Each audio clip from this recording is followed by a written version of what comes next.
My video for today is all about answering the 7 questions regarding the Republic Act 1425 or the Rizal Law in the subject The Life and Works of Rizal.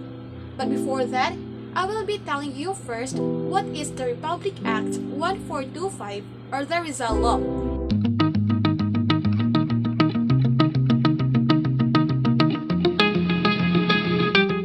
The Republic Act 1425 is an act to include in the curricula of all public and private schools, colleges, and universities courses in the life, works, and writings of Dr. Jose Rizal, particularly his novels Noli Me Tangere and El Filibusterismo, authorizing the printing and distribution thereof, and for other purposes. And now, let us move on to our main topic, which is answering the 7 questions related to the Republic Act 1425 and the subject The Life and Works of Rizal.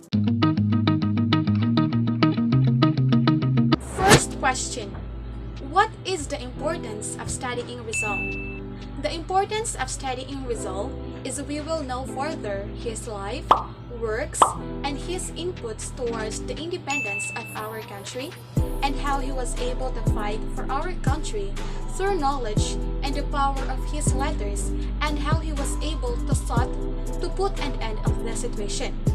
Aside from that, we will be able to recognize the importance of Rizal's ideals and teachings in relation to present conditions and situations in our country.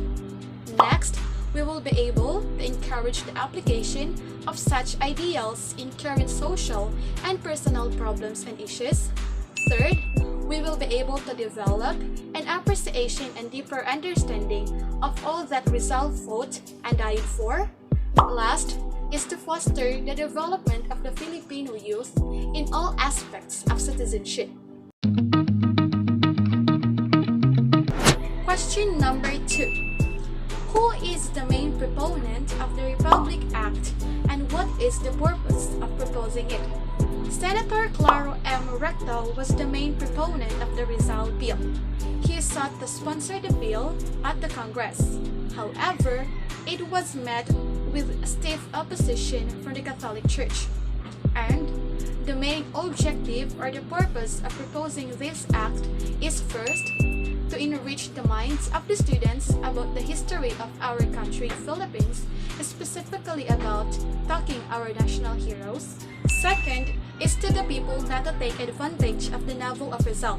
For instance, making revisions or deleting some part of the text that resulting to variations that would affect the understanding of students and readers.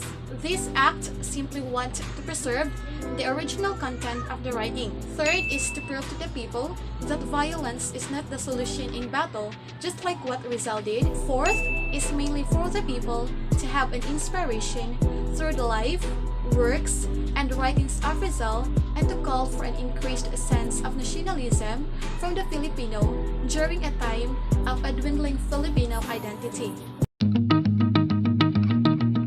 Question number 3. Why is it required to study Rizal? It is required to study Rizal because first and foremost, it is mandated by the law.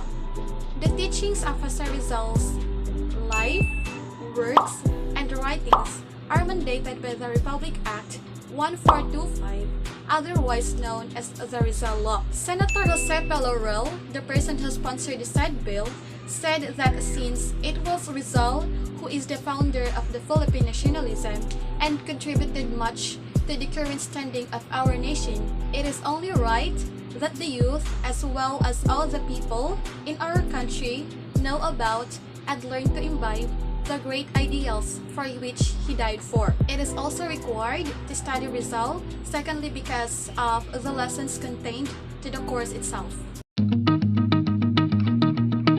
Question number 4. Who opposes the Republic Act as a subject and why? The Catholic Church and the friars opposes the said bill, claiming it would violate freedom of conscience and religion. For instance, Father Jesus Cavana argued that the novels belong to the past and teaching them would misrepresent the current condition. On the other hand, the radio commentator Jesus Paredes also said that the Catholic has the right to refuse to read them as it would endanger their salvation. Question number 5. Compare the political conditions during the 19th century and the present political condition in the Philippines. During the 19th century, the Philippines is under the colony of Spain and the monarchy. Aside from that, the head of the Philippines is the Governor General.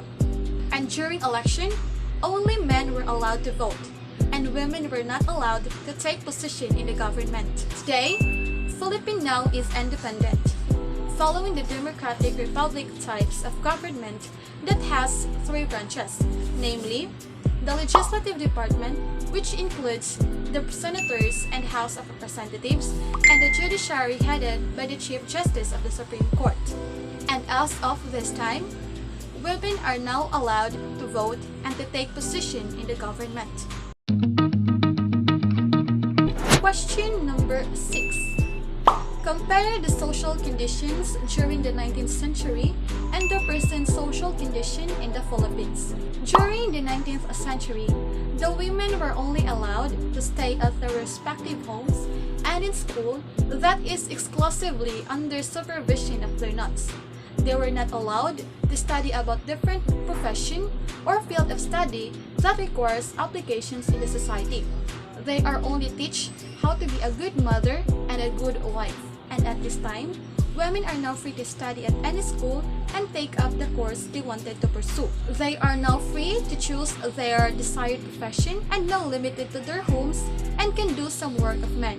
In addition, they are now free to socialize to their opposite sex. The last but not least, question number 7. Compare the economic conditions during the 19th century and the present economic condition in the Philippines. Before, the galleon trade with the route Manila to Acapulco was the trading system. The Filipino people were not allowed to trade their products with other countries.